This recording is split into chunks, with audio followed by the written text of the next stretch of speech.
दोस्तों Jim Rohn एक बहुत ही पुअर फैमिली से आए थे, इसीलिए उनके पास पहले से बहुत सारी वेल्थ नहीं थी। लेकिन किसी भी ड्रीमर की तरह उन्होंने अपने लिए एक परफेक्ट लाइफ इमेजिन की थी कि उनके पास एक बहुत बड़ा घर होगा, बहुत सारी अच्छी अच्छी कार्स होगी, बिना टेंशन वाला बिजनेस होगा और एक हेल्दी लाइफस्टाइल होगी जिसे हम अमेरिकन ड्रीम कहते हैं। लेकिन जब वो 18 साल के थे तो अपनी स्कूल के कंप्लीट होने के बाद उन्होंने कॉलेज ज्वाइन किया, लेकिन एक ही साल बाद उन्होंने अपने कॉलेज से ड्रॉप आउट कर दिया क्योंकि उन्हें लगा कि उन्हें जल्दी से जल्दी पैसा कमाना शुरू कर देना चाहिए। लेकिन उनके पास कोई बिजनेस आइडिया नहीं था, तो उन्होंने अगले 6 साल तक बहुत सारे जॉब्स किए।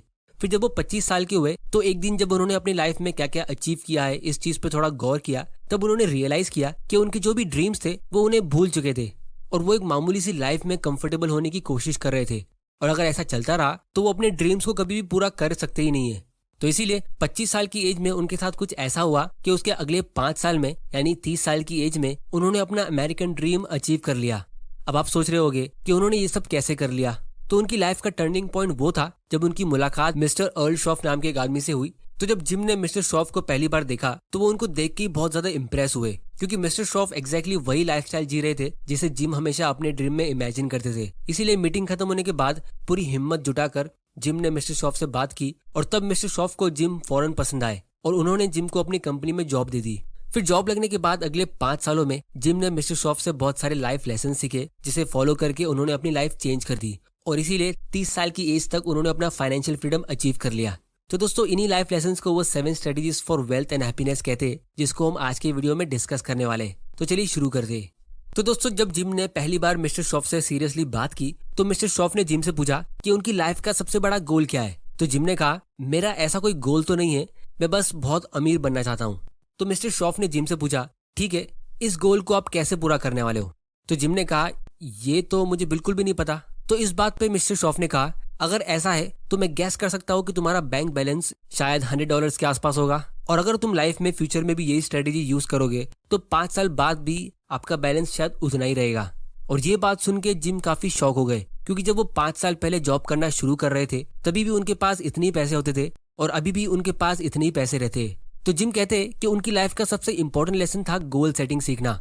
दोस्तों हम सभी की लाइफ में कोई ना कोई ड्रीम जरूर होता है। किसी का ड्रीम होता है बहुत अमीर बनना, तो किसी का ड्रीम होता है फेमस बनना, या किसी का ड्रीम होता है पूरी दुनिया देखना। लेकिन ड्रीम्स की प्रॉब्लम ऐसी होती है कि वो बहुत ही वेग होते हैं, यानी अनक्लियर। अमीर, फेमस, ये सब बहुत ही अनक्लियर चीजें है, इनका कोई डेफिनेशन नहीं होता है। और क्योंकि ये अनक्लियर है तो इसीलिए हमें इनको अचीव करने का क्लियर रास्ता नहीं दिखता है। इसीलिए इस प्रॉब्लम को गोल सेटिंग सॉल्व कर देता है। मतलब अगर आप अपने ड्रीम्स को वेल डिफाइंड गोल्स में कन्वर्ट कर देते हो तो आपको उतनी आसानी होगी उसे अचीव करने में। जैसे एग्जांपल के लिए, अगर आपका ड्रीम है अमीर बनना, तो पहले आप ये डिसाइड करिए कि अमीर होने की आपकी लाइफ में डेफिनेशन क्या है, क्योंकि दुनिया के हर एक इंसान के लिए इस वर्ड की अलग अलग डेफिनेशन होगी। तो यहाँ पे सबसे पहले तो आप एक डायरी पे लिख दीजिए, या आप अपने मोबाइल पे भी कर सकते हो, कि मुझे अगले 1 से 10 सालों में क्या क्या चाहिए। इस सवाल को लेके कम से कम 50 आंसर्स तो आपके दिमाग में आने चाहिए, जैसे कि एक बहुत ही अच्छी बॉडी, एक बढ़िया सा घर, वर्ल्ड टूर, या बहुत अच्छी कार, या ऐसा कुछ भी। फिर इसके बाद इन गोल्स को आपको कितने टाइम में कंप्लीट करना है वो लिखिए। जैसे अच्छी बॉडी को आप 1 साल दे सकते हो, मिनी वर्ल्ड टूर को आप 3 साल दे सकते हो, घर खरीदने को आप 10 साल दे सकते हो, एक्सेट्रा एक्सेट्रा। और इसमें आप ये ध्यान दीजिए कि आप हर साल कोई ना कोई ड्रीम रख रहे हो, मतलब आपके सब ड्रीम्स इक्वली सभी सालों में डिवाइडेड होने चाहिए। मतलब ऐसा ना हो कि सभी ड्रीम्स आपको 10 साल बाद ही कंप्लीट करना है। फिर ये करने के बाद आप उस गोल्स तक पहुंचने के लिए मिनी गोल्स बनाइए, जैसे कि मुझे 10 सालों में इतना पैसा कमाना है, तो इस अमाउंट तक जाने के लिए मुझे अभी से इतने इतने पैसे इतनी जगहों पे इन्वेस्ट करने पड़ेंगे। मुझे मेरे मंथली एक्सपेंसेस को ये अमाउंट पे कंट्रोल करना होगा, और हर रोज इतना टाइम मुझे देना होगा सेल्फ एजुकेशन के लिए, और अपना एक फिक्स्ड लर्निंग शेड्यूल बनाना होगा, एक्सेट्रा एक्सेट्रा। तो यहाँ पे आप देख सकते हो, आपका ड्रीम सेंटेंस मुझे अमीर बनना है, और आपका गोल सेंटेंस मुझे मेरे मंथली एक्सपेंसेस ट्रैक करने हैं और हर रोज 30 मिनट रीडिंग करनी है। इन दोनों में कितना फर्क है, क्योंकि क्लैरिटी आ जाने से हमें एक्शन लेने में आसानी होती है, और हमें एक्शन लेने में भी मोटिवेशन मिलता है, क्योंकि हमें अपने गोल्स पूरे होते हुए नजर आते हैं। लेकिन दोस्तों लाइफ में आपको हर एक स्टेज पे ऐसे चैलेंजेस लेते रहने पड़ेंगे जिसके बारे में आपको पता नहीं होगा कि आपको उसे हैंडल करना कैसे है। तो इसीलिए हमें दूसरी स्ट्रेटेजी को स्टडी करना होगा, जो ये है कि हमें किसी भी न्यू फील्ड में एंटर करने से पहले उसकी बेसिक नॉलेज हासिल करना जरूरी है। आपको लाइफ में जो भी चाहिए, जैसे आपको अमीर बनना है, या लोगों से बात करने में कॉन्फिडेंस चाहिए, या हेल्दी बनना है, या बिजनेस शुरू करने की टेक्निक चाहिए, या आपको लाइफ में हैप्पी रहना है, तो ये हर एक टॉपिक्स के ऊपर ऑलरेडी बहुत सारी अच्छी अच्छी बुक्स लिखी जा चुकी है। बहुत बार लोग अपने गोल्स को अचीव करने में फेल इसीलिए होते हैं क्योंकि वो गोल को अचीव करने के लिए जो डेली हैबिट्स होती है लोग उसे सेट नहीं कर पाते, क्योंकि लोग गलत तरीके से शुरू करते और बाद में फिर डीमोटिवेटेड फील करते। अब दोस्तों बहुत लोगों को स्टडी करने में और ऐसे सेल्फ हेल्प कंटेंट कंज्यूम करने में बोर होता है और कॉमेडी वीडियोस और एंटरटेनमेंट वाली वीडियोस देखने में मजा आता है। लेकिन मैं आप लोगों को एक इंटरेस्टिंग फैक्ट बताता हूँ। जिस तरह जब हम कोई कॉमेडी वीडियो देखते हैं तो हमारी बॉडी से एक केमिकल रिलीज होता है जिसे हम डोपामाइन कहते हैं। उसकी वजह से हमें अच्छा फील होता है और इसीलिए हमें वैसे कंटेंट बार बार देखने का मन करता है। तो इसी तरह जब आप कोई अच्छा एजुकेशनल कंटेंट कंज्यूम करते हो जहां आपको कुछ न्यू या यूजफुल सीखने मिलता है, जैसे अभी मैं आप लोगों को एक न्यू फैक्ट बता रहा हूँ, तो इससे भी हमारी बॉडी से सेम तरह का डोपामाइन रिलीज होता है जिससे आपको अच्छा फील होता है। तो इसीलिए आप ऐसे सेल्फ हेल्प कंटेंट कंज्यूम करने की हैबिट डाल दो। कुछ टाइम बाद आपको इसमें भी एक अलग मजा आने लगेगा जो दुनिया के बाकी लोगों को नहीं आएगा। दूर से उनको ये बोरिंग लगेगा और उनको लगेगा कि आप जबरदस्ती ये कंटेंट कंज्यूम करते हो, लेकिन आपको तो इसमें भी मजा आएगा। और इसके साथ में आप अपनी लाइफ में, करियर में, रिलेशनशिप में फाइनेंशियली और इमोशनली स्ट्रांग बनते जा रहे हो। फिर दोस्तों तीसरी स्ट्रेटेजी है कंट्रोल योर फाइनेंसेस। अब दोस्तों आगे बढ़ने से पहले अगर आपको स्टॉक्स में इन्वेस्ट करना है तो उसके लिए आपके पास एक डीमैट अकाउंट होना जरूरी है, जिसके लिए आप बजाज सिक्योरिटीज लिमिटेड का मोबाइल ऐप यूज कर सकते हो जो हमारे आज के एजुकेशनल स्पॉन्सर है। इनके ऐप के जरिए आप काफी आसानी से अपनी इन्वेस्टिंग और ट्रेडिंग की जर्नी की शुरुआत कर सकते हो, क्योंकि यहाँ पे आपको काफी अच्छा यूजर इंटरफेस और बहुत सारे फीचर्स मिलते हैं। और यहाँ पे इन्होंने एक इंटरेस्टिंग प्राइसिंग मॉडल लॉन्च किया है जहाँ अगर आप 9999 रुपीज की एक फी पे करते हो तो आपको इन ऑर्डर्स पे सिर्फ 5 रुपीज फ्लैट ब्रोकरेज देना होगा सारी ट्रेडिंग सेगमेंट्स के लिए, जैसे इंट्राडे, डिलीवरी या फिर एफएनओ। और इनके पास एक और लो ब्रोकरेज प्लान है और एक फ्री प्लान भी है जिसे आप अपने ट्रेडिंग और इन्वेस्टिंग की जरूरत के हिसाब से सब्सक्राइब कर सकते हो। और इनका एक और प्रोडक्ट है पिकराइट, जहां बीएफएसएल आपको मौका देता है स्टॉक बास्केट में इन्वेस्ट करने का। ये स्टॉक बास्केट्स ऑफर करते हैं पिकराइट के साथ पार्टनरशिप में। तो इन स्टॉक बास्केट्स को एक्सपर्ट और एआई की मदद से डिटेल रिसर्च के बाद तैयार किया जाता है। हाई परफॉर्मिंग स्टॉक से लेकर ईटीएफ, मल्टीबैगर स्टॉक्स, टेक्नोलॉजी और इंफ्रास्ट्रक्चर स्टॉक्स में इन्वेस्ट करके आप अपने पोर्टफोलियो को और भी मजबूत बना सकते हो। तो इस ऐप की लिंक आपको नीचे डिस्क्रिप्शन में मिल जाएगी, आप वहां जाके इसे चेक कर सकते हो। Investments in securities markets are subject to market risks. Read all the related documents carefully before investing. क्योंकि दोस्तों फाइनेंशियल फ्रीडम एक ऐसी चीज है जिसे अचीव करने से आपकी लाइफ में जमीन आसमान का फर्क पड़ सकता है। क्योंकि बहुत सारे लोग अपने पैशन, हॉबीज और हिडन टैलेंट पे फोकस नहीं कर पाते क्योंकि उनके पास उतने पैसे या टाइम नहीं होता है। अगर वो अपने टैलेंट पे फोकस कर लेते तो उससे वो अपनी लाइफ में काफी ज्यादा हैप्पीनेस ला सकते थे और उनकी लाइफ एक अलग ही डायरेक्शन में जा सकती थी। लेकिन इसके बाद भी मेजोरिटी लोग इसके लिए कोई भी एक्शन लेते नहीं है और एक बोरिंग से जॉब में अपनी पूरी जिंदगी गुजार लेते हैं। तो एक बार जिम ने जब मिस्टर श्रॉफ को कहा कि अगर उनके पास ज्यादा पैसे होते तो शायद वो एक अच्छा फाइनेंशियल प्लान बना लेते और अपनी लाइफ में बहुत सारी इंटरेस्टिंग चीजें करते। तो इस पे मिस्टर श्रॉफ कहते कि अगर तुम्हें एक अच्छा प्लान बनाया होता तो शायद तुम्हारे पास आज ज्यादा पैसे होते और तुमने अपनी लाइफ में बहुत सारी इंटरेस्टिंग चीजें कर ली होती।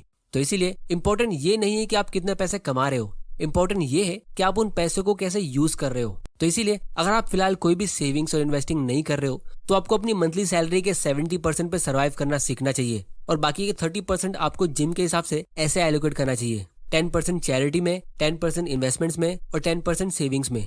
और जितना ज्यादा अमाउंट आप इन तीनों बकेट में डालोगे आपके लिए उतना ज्यादा अच्छा है।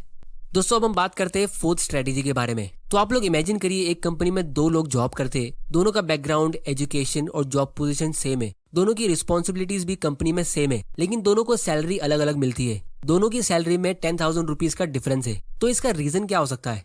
दोस्तों इसका रीजन ये है कि जिसको ज्यादा सैलरी मिल रही है वो कंपनी के लिए ज्यादा वैल्यूएबल है। बहुत सारे लोग इस बात को लेकर डिबेट करते हैं कि उनकी कंट्री में मिनिमम सैलरी कम से कम 8,000 या 10,000 रुपए की होनी चाहिए और फिर बहुत सारे वर्कर्स इस चीज के लिए प्रोटेस्ट भी करते हैं। लेकिन जिम कहते हैं कि ये जो मिनिमम सैलरी होती है ये एक सोने का बेड नहीं है, ये एक स्टेयर्स है, यानी आपको लाइफ टाइम यहाँ पे रेस्ट नहीं करना है, आपको यहाँ से ऊपर चढ़ के जाना होता है। तो इसीलिए आपको अपने माइंडसेट को मिनिमम से हटा के मैक्सिमम पे लेके जाना है। इस बात से आपको इतना टेंशन लेने की जरूरत नहीं है कि मिनिमम वेज का लॉ क्या है। आपको ये सोचना चाहिए कि आप मैक्सिमम कितना कमा सकते हो। तो इस चैप्टर में जिम ने इस बुक का सबसे इंपॉर्टेंट लेसन सिखाया है कि learn to work harder on yourself then you do on your job. क्योंकि formal education will make you a living, self education will make you a Fortune.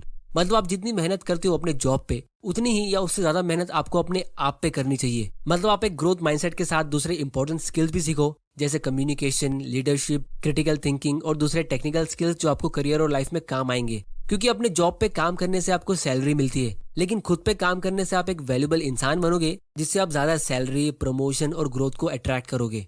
अब 5वीं स्ट्रेटेजी को समझने के लिए जिम हमें 2 टाइप के लोगों का एग्जांपल देते हैं। पहले ऐसे लोग जिन्हें टाइम की जरा भी वैल्यू नहीं होती है, वो उसी मोमेंट को एंजॉय करने पे फोकस्ड रहते हैं और फ्यूचर के बारे में ज्यादा सोचते नहीं है। और दूसरे वर्कोहॉलिक लोग होते जो सुबह से लेकर शाम तक काम करते रहते और अपने फ्यूचर को सिक्योर बनाने के लिए हमेशा उसके बारे में सोचते रहते, लेकिन इस चक्कर में वो अपने प्रेजेंट को एंजॉय करना भूल जाते। तो ऑब्वियसली आपको इन दोनों के बीच का बैलेंस फाइंड करना है और यही बैलेंस हमें टाइम मैनेजमेंट सिखाता है। तो टाइम को मैनेज करने का सबसे बेस्ट तरीका है कि आप अपने फ्री टाइम को एक पेपर पे लिख दो, यानी एक शेड्यूल बना दो कि कितने घंटे आप सेल्फ इंप्रूवमेंट में और कितने घंटे आप अपनी फैमिली और फ्रेंड्स को दे रहे हो, और फिर उसके हिसाब से आप अपनी प्रायोरिटी को एडजस्ट कर सकते हो कि आपको अपनी लाइफ के कौन से फेज में किस पे ज्यादा फोकस करना है। फिर इसके बाद 6 स्ट्रेटेजी बहुत ही इंपॉर्टेंट है कि आप किन लोगों के साथ ज्यादा टाइम स्पेंड कर रहे हो, यानी सराउंड योरसेल्फ विद विनर्स। जिन लोगों के साथ आप फिलहाल अपना सबसे ज्यादा टाइम स्पेंड करते हो, क्या उनके साथ रह के आपकी लाइफ सही डायरेक्शन में जा रही है? अगर आपको इसका आंसर नहीं पता तो आप अपने आप से ये सिंपल क्वेश्चन पूछो, उनके साथ रह के आप किस चीज की सबसे ज्यादा बातें करते हो, उनके साथ रह के आप किस चीज के बारे में ज्यादा सोचते हो, और उनके साथ रह के आप कौन सी चीजें ज्यादा करने लगे हो। क्योंकि जैसा हमारा फ्रेंड सर्कल होता है वैसे ही हमारी सोच होती है, और फिर वैसे ही हमारे एक्शंस होते हैं, और हमारी लाइफ भी उनकी तरह हो जाती है। तो जिम हमें ये एडवाइस देते हैं कि आप ऐसे लोगों के साथ ज्यादा टाइम स्पेंड करो जो अपनी लाइफ में ग्रोथ को लेके फोकस्ड है। अगर आप रिच बनना चाहते हो तो आप ऐसे फ्रेंड्स ढूंढो जो अमीर बनने के लिए ऑब्सेस्ड है। अगर आप फिट होना चाहते हो तो आप ऐसे दोस्त बनाओ जो जिम जाते हो और हेल्थी लाइफस्टाइल फॉलो करते हो। तो उनके साथ रह के आप बहुत सारी नई नई चीजें सीखोगे जो आपको ऑटोमेटिकली सही डायरेक्शन पे लेके जाएगी। क्योंकि ये एक फैक्ट है कि आप अपने 5 दोस्तों का एक एवरेज होते हो। फिर दोस्तों सबसे लास्ट और सबसे इंटरेस्टिंग लेसन ये है कि नो डाउट हम पैसों से हैप्पीनेस नहीं खरीद सकते। अमेजोन या फ्लिपकार्ट पे हैप्पीनेस नाम का कोई प्रोडक्ट मिलता नहीं है जिसको आप पैसों से ऑर्डर कर सकते हो, लेकिन हम अपने दिमाग और थोड़े से पैसों को सही तरह से यूज करके हैप्पी टाइम जरूर बाय कर सकते हैं। जैसे एग्जांपल के लिए, एक बार जिम जब अपनी होने वाली वाइफ के साथ फर्स्ट टाइम डेट पे गए, जब वो ऑब्वियसली उनकी वाइफ नहीं थी, तो उन्होंने खाने के आने से पहले ही वेटर को $2 की टिप दे दी। तो उनकी गर्लफ्रेंड कहने लगी कि उसने तो हमें अभी तक अच्छी सर्विस दी भी नहीं है, क्या पता हमें वो अच्छी सर्विस दे पाएगा या नहीं, तो आपने उसे पहले ही टिप क्यों दे दी? तो जिम कहने लगे कि ये हमारा एक स्पेशल मोमेंट है, ये फर्स्ट डेट हमारी लाइफ में वापस कभी नहीं आएगी, तो मैं यहाँ पे कोई भी रिस्क नहीं लेना चाहता, इसीलिए मैंने उसे पहले ही $2 दे दिया ताकि अब एक अच्छी सर्विस की गारंटी हो जाएगी। और ये सुन के उनकी गर्लफ्रेंड काफी इंप्रेस हुई, और फिर बाद में उनको एक्चुअली में काफी अच्छी सर्विस भी मिली। फिर बाद में जब वो दोनों शॉपिंग मॉल में घूम रहे थे तो उन्होंने वापस $1 का एक रोज बाय किया और अपनी गर्लफ्रेंड को दे दिया और कहा कि क्या आप प्लीज ये मेरे लिए पकड़ सकते हो, इसके बदले में आपका बैग ले लेता हूँ। ये देख के वो वापस खुश हो गई।